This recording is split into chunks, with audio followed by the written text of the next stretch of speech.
La data d'explotació, que va ser la darrera setmana del mes de maig, doncs que vam fer explotació d'aquest cas, que és un cas que porta, que dirigeix, que instrueix el jutjat d'instrucció número 2 de Girona, que és una investigació que la vam iniciar fa al voltant de 6-7 mesos i que ens ha permès desmantellar una organització criminal especialitzada en el cultiu intensiu de marihuana,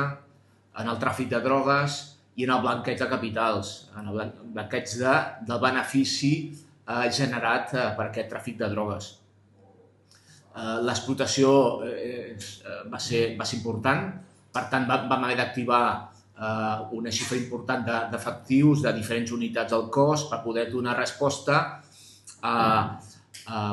l'objectiu que eren fer 27 entrades. El resultat va ser bastant positiu, ens va permetre desmantellar 11 plantacions, vam fer 28 detencions, vam trobar al voltant de 30 quilos de cartells de marihuana seca ja preparada per la venda,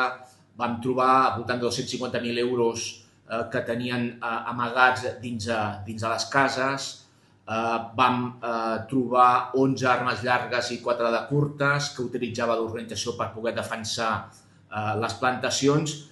i paral·lelament, i com comentava a l'inici del relat dels fets, doncs vam actuar sobre l'estructura econòmica de l'organització. Vam sol·licitar mesures cautelars al jutjat, en aquest cas el bloqueig de 30 propietats immobiliàries, al voltant de 19 comptes corrents i la intervenció de 8 vehicles, alguns d'ells de luxe, en els que havien invertit l'organització. Està clar que normalment en aquests casos actuem sobre l'operatiu, sobre l'estructura operativa de les organitzacions criminals. En aquest cas també hem pogut anar una mica més enllà, hem pogut atacar, desmantellar l'estructura econòmica d'aquesta organització. El que volíem era evitar que l'organització consolidés el benefici que havien pogut obtenir del tràfic de drogues i també, evidentment, evitar que poguessin descapitalitzar aquest benefici.